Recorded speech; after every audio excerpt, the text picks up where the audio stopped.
Well, just to illustrate how successful the summit has been, people in our working group that focused on the societal risks of the deployment of frontier AI models, participants stayed for an extra 15 minutes so that everybody who wanted to speak could actually speak. And I thought that was very, very kind and showed the commitment to listening and engaging. If there's one thing you remember from what our group wanted to present, it is that known societal risks of the deployment of frontier AI models are existential to democracy, to human rights, to civil rights, to fairness, inequality. Think about economic inequality, access to healthcare and other kinds of services, but also in a global context, the inequality between those who already have access and those who don't. But then we also talked about how we can better use the laws that already exist or the best practices that we can benefit from. So, for example, to ensure that there is clarification of how existing rules apply. For example, privacy in the context of AI, intellectual property rights, but also liability was discussed. And also, besides laws, how we might learn from the field of trust and safety of best practices in terms of making AI deployment in our society today much more safe and fair. Then another recommendation is to have more comprehensive and better quality technical evaluations.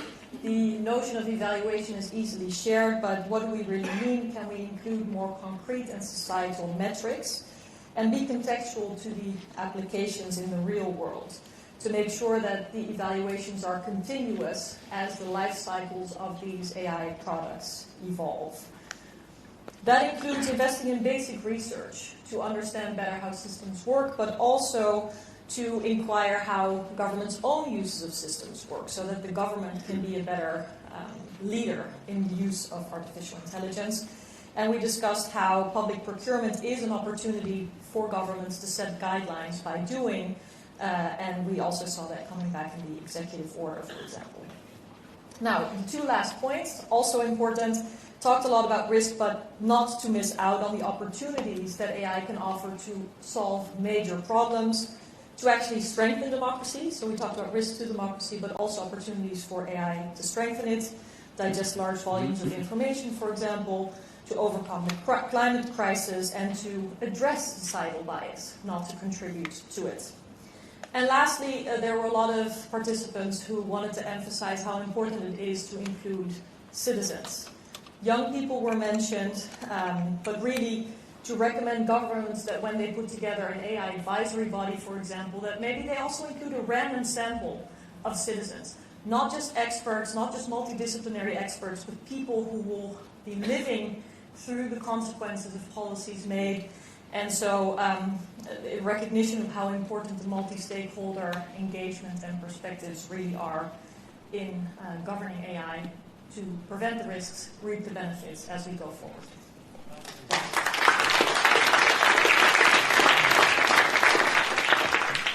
Thank you for those incredible insights. And if I could ask for a seamless swap now for the chairs of this afternoon's sessions, I would appreciate it. Thank you.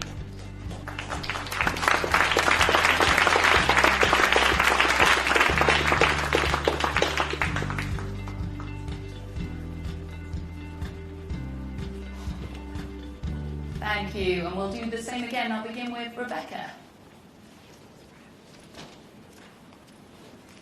Thank you, Secretary, and it's a pleasure to be here. I want to assure you that we were the hardest working roundtable of the day. We went long, and I also need to apologize to the participants in the roundtable. I suppose that's appropriate as a Canadian. We had detailed policy proposals in almost every intervention that was made, and I will not be able to go into them, but there was just such substance. It was a super conversation, and I thank everyone who was around the table. And that really shows that we began with speaking to a number of leaders from government who made it very clear that artificial intelligence and attending to the guardrails as well as the capacities for innovation were core to their mandates, and there were a number of initiatives underway.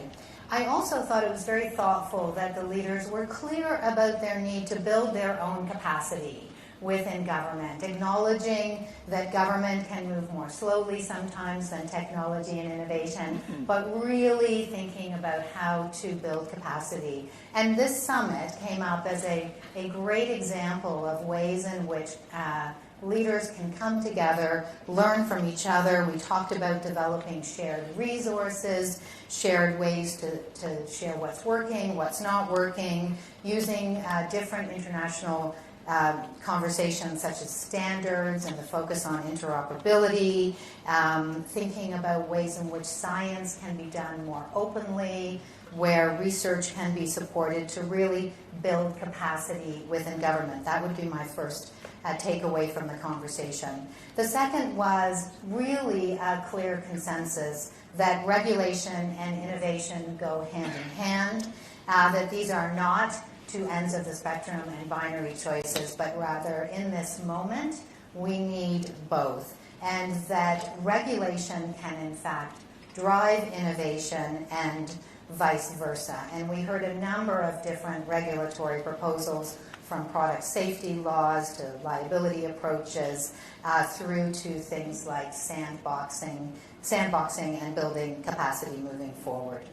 And then the third point we heard is that we really need to go beyond this notion of artificial intelligence as being one single entity that policymakers need to respond to.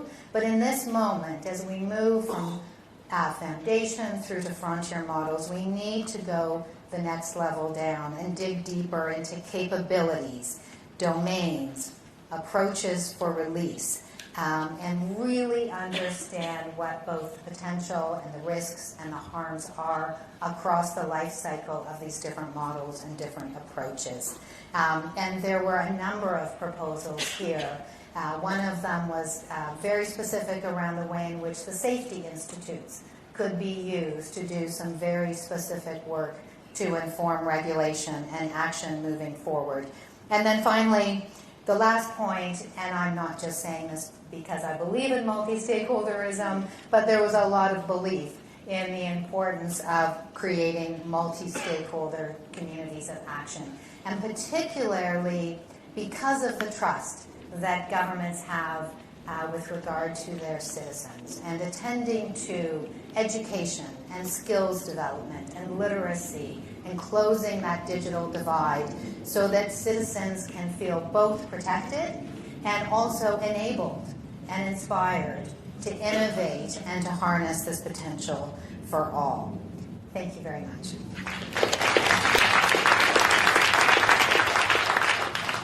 Good afternoon. Not to get competitive, Rebecca, but in 75 minutes we solved international cooperation. Madam Minister, it's an honor to be here and to have you all as colleagues and collaborators. We did not solve international cooperation, but we had a robust discussion and converged on three basic points. The first is that as we look to what the UN, G20, G7, the OECD, and all these different efforts can do on international collaboration, we have to start with having the right values. And there was quite a bit of agreement around the table about the importance of continued innovation, about digital solidarity and respect for different countries and their ways of operating, about being inclusive and trying to make sure that this is not just the province of the global north, as it were, and about being aware of the risks, not just the ongoing increase in risks as frontier models get better, but even what the existing models can do to some extent. And Deputy Minister from Ukraine talked to us eloquently about that. Second, as we look to the future, we need not only a set of values and principles that the world converge around, but implementable, realistic action, much of it perhaps at the local level, the national level, but with some mechanism to trust but verify and understand what's happening at the national level. Third, we talked quite a bit about what can be done concretely in the next 12 months. And here there was a sense of the importance of a better shared understanding of the capabilities of frontier models. I would express also a hope, maybe ripping off some of the comments in our session, that effort, perhaps jump-started by a report on the state of the science that I know will be called for can lead to an international panel on AI safety that a number of folks here have talked about. Second, a hope of developing a more coordinated approach to research. And here, the institute that is being rolled out today, tomorrow, might be really a cornerstone to a set of activities in different institutes around the world to pool research and knowledge, and to have that research be secure and safe and private where it needs to be, and a little bit more public where it can be. Last but certainly not least, the international collaborations and partnerships that can develop need to be focused on both the benefits, the well-being that AI can bring to billions of people around the world that are struggling to get access to healthcare, to better education, for example, cleaner water, but at the same time be mindful of risks, and that ought to feed into a governance mechanism that we can all trust. And that leads me to the very last point, which is a real awareness that this summit is playing a key role, but it's existing amidst a G7 process, the Hiroshima process that our Japanese colleagues have helped to move forward, that has resulted in some helpful principles around the code of conduct, that the UN is participating in through its new high-level advisory board, that the OECD is taking part in. So all of us, as we are networked into these processes, can find ways over the next 12 months to bring that together as much as possible so that we fail and not. So we succeed and not fail. It's been a long day, what can I say? Thank you.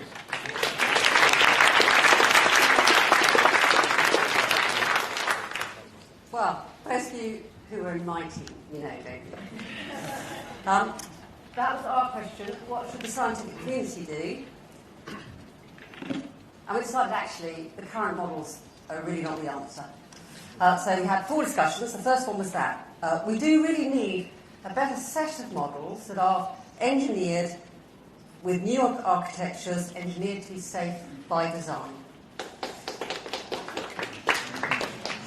We have a lot to learn from existing disciplines like safety engineering. One of the things we need to add in is non-removable off switches.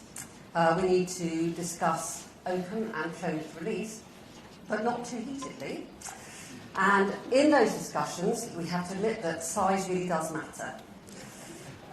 Also, it was pointed out to us in this discussion about this whole new engineered set of models that we did actually have to have a bit of epistemic modesty, and that uncertainty is rife in all of this. And then, of course, we came to the issue, but that's what we'd like to have. What are we going to do with the models that we've got at the moment? So we need to understand the existing risks and the number of actors involved in designing AI, evaluating throughout the life cycle, and deciding which values will be used in those evaluations is currently tiny. So we need to do something about broadening out that conversation. The burden of proof on safety clearly should remain with the vendors, and the scientific community's role is to design the tests to demonstrate safety for policymakers to impose. Interesting. We need a list of open research questions, which we will gather together. Those 75 minutes weren't enough for us to make that list. We're going to do that by correspondence in the next couple of days and find a way to publish a list of open research questions. And there are other things about the way we should do research together as well. So first of all, we would like to draw on many, many methodologies. Clearly there are many technical questions here, but there are also many, many social questions as well. Sarah, our permanent secretary, pointed out that time is of the essence. We are going to need to do a lot of this very fast, and for that reason we're going to need to decide which are the most important questions, focus on those, find ways to get answers quickly, while somehow, clearly in tension, keeping some breadth of approach going. And I've left to last, because it's most important, and it's come up again and again in other people's discussions, the issue of inclusivity. Whose conversation is this? This needs to be everybody's conversation, because these issues affect all citizens. So we need to learn the lesson of the concentration of power that has ended up in the hands of a very small number of people because of the way the internet evolved. And if we can, we need to avoid that happening again. We also need an inclusivity that recognises big geographical differences at the moment, not only in who gets to speak, who gets to research, and who benefits. And we need to include, we need linguistic inclusion so that this is not just a technology for a small number of languages. And again, to repeat things that have already been said, we need to find ways to hear from the public. Not just consult with the public, but actually hear what they have to say to us, because there are many voices that need to be heard in response to these questions that we've been asking today. Those voices are, it's us who need to learn how to hear those queries. Thank you.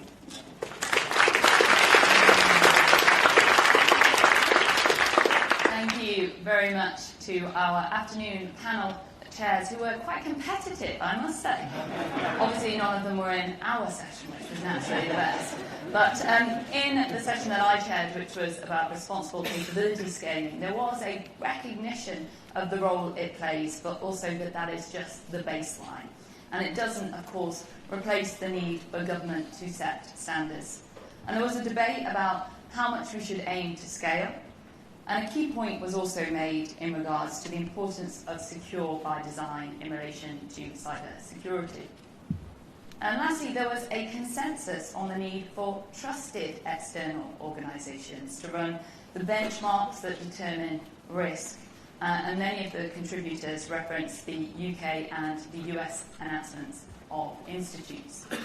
So I would like to thank our afternoon chairs.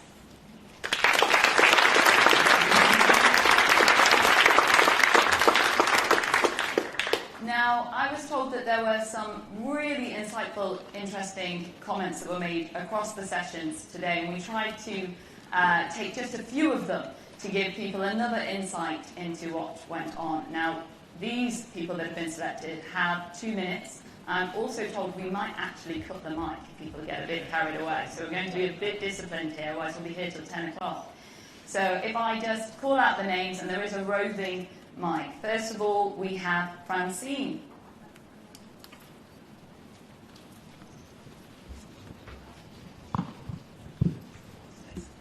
Thank you. Hopefully wave if I'm about to get my mic cut. So, quite a day. It's great that we've had these meetings today. They've put so much energy into something that's really important, and I'd really like to see it evolve and deepen a lot. And the conversation today reinforced for me that the summit's not basically about technology or regulation, it's basically about people. It's about people who make technology, regulate technology, and people whose lives are affected by the technologies. So we need to understand how technology impacts people's lives. And to Angela's point in the scientific community readout, we need to include, lost my place. We need to include the people whose lives are affected by this, and we need to have real understanding of the social values, the risks and the harms, so it's baked into development and deployment of tech, and we're not doing that yet. I say. It's not, we can't, we're not doing it yet. So everyone in this room wants to see the benefits of AI tech. I've realised, and the Bletchley Declaration this morning, I think, articulates that really well. But we've still got two paths. So one where people are anxious and mistrustful about technology and potentially suffer harms, and another where they're safe enough to have it in their lives. And we can't get to that second path without regulation backed by law, informed by evidence of on-the-ground tools and mechanisms, which we've been talking about today. So it's great to see so much energy today being directed towards that and towards thinking about risks and mitigations. But if we can't have the incentives for everyone to stick to mitigations, it doesn't help. So we can look to domains where we've had good mitigations and where we've done good regulation already. So we've got confidence in things like, we'll fly in planes without worrying they'll fall out of the sky or anything terrible will happen. We'll take medicines and feel confident about that. We've got no substitute for regulation to use these impactful but also sometimes risky technologies well. So getting really concrete, here in the UK, the government's got a couple of live opportunities to address this in the King's Speech or the Data Protection Bill, which I really hope are taken up. I'm really encouraged also by the tone of today to think that other nations are also going to take up similar opportunities to move fairly quickly on all of this. And in parallel, we as members of civil society, and I don't speak just for Ada Lovelace Institute here, but for the wider civil society group here, will continue to build evidence for how we'll make these technologies work for all people in society.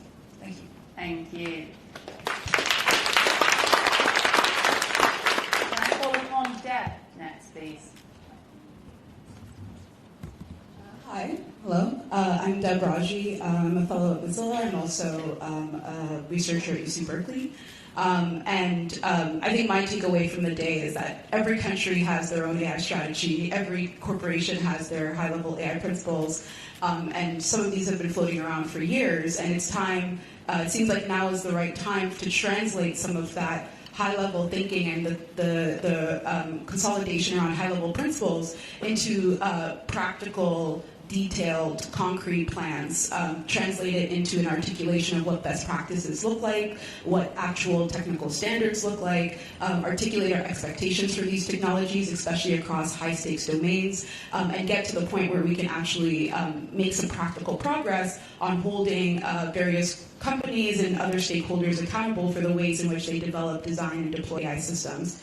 I think something else that came up across various conversations was the need for role models in this translation work from sort of high-level thinking about this problem to the more practical domain that we're entering. So thinking about, across various conversations, there's been repeated mention of the aerospace industry as a role model, the automobile industry. There was a great analogy that was brought forward by a professor in Singapore about in the automobile industry, there's manufacturing standards around the vehicle, but there's also licenses for the drivers. There's also infrastructural design for the roads and the safety of the environment in which these systems are deployed. These are incredible models that we can learn from in our design of these systems and how we regulate these systems. Also mentioning role models, there's a lot of discussion about learning from each other. Various national ministers discussing specific case studies with each other. There was a discussion of a shared repository of case studies and shared practices and strategies that could be, or a recurring event such as this one, to discuss sort of practical progress on some of these more localized interventions when it comes to enforcement. Again, speaking to that international coordination, there was a lot of discussion as well about the need for standards and guidance at that international level also being a more concrete effort. And then finally, I think something I've also learned from the conversations today and I've reflected on today is that if AI doesn't work for everyone, it doesn't work at all. There are various communities, countries that are not part of that national conversation. Various folks mentioned countries in Africa and the global south, where these large language models are not working in their local languages and are not necessarily bringing them any concrete benefits, or making failures that have not been adequately tested in their context. Also thinking about individuals that are from marginalized or underrepresented groups, where they're misrepresented or underrepresented in the data, and so are not experiencing any of the benefits of the deployment of this technology, and in fact are being put at risk by the widespread deployment of this technology without thinking about testing for their particular specific context and use case and population. And so I'm excited to sort of see where these things go moving forward and how we're going to sort of build a practical, pragmatic path that is inclusive and effective in bringing those benefits to a wider population without putting anyone at further risk. Thank you.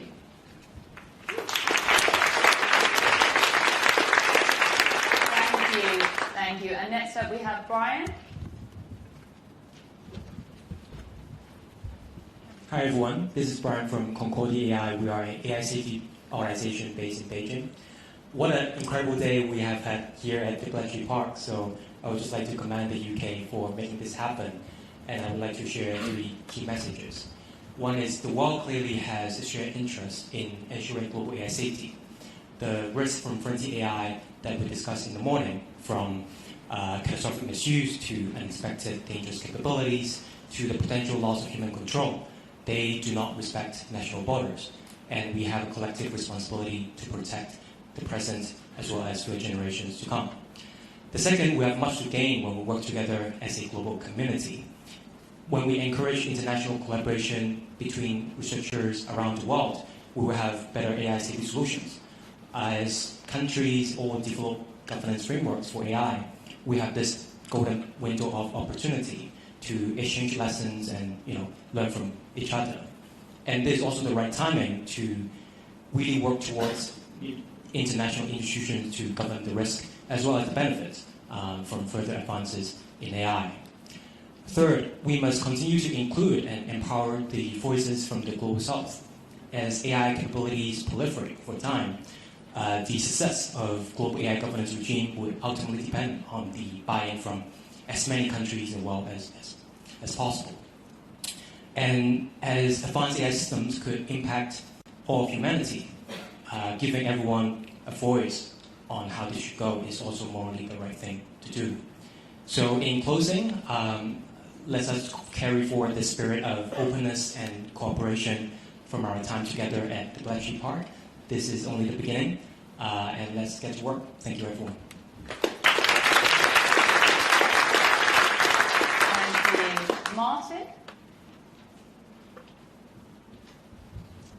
Thank you, Secretary of State.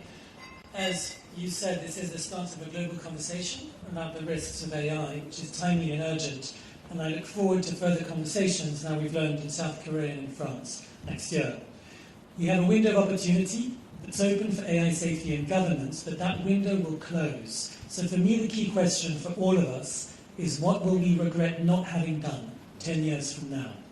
First, I think we have to be clear, and I think this was probably present in all the groups, about what we are or not talking about. I think there's still a tension as to whether we're talking about AI risks today or AI risks in the future and how they're linked.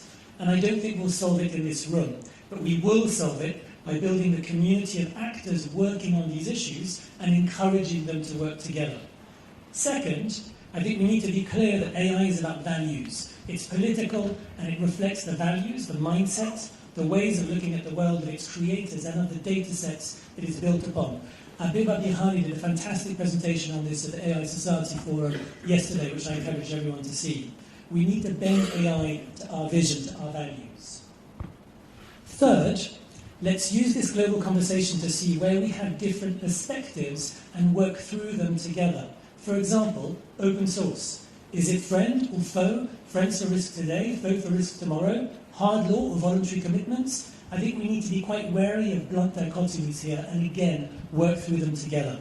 So to finish, overall I think it's really critical to anchor our conversations in the values that we share. And as I hear them, accountability is a really key one. For AI to be successful, it has to be accountable. It cannot be the preserve or the responsibility of technology companies alone. And here I think there's a vital role for civil society to play, for funders. For example, we were talking about making the market for algorithmic auditing. Second, responsibility, that we, companies, governments and civil society, all have a joint responsibility to ensure these systems don't fall into the wrong hands.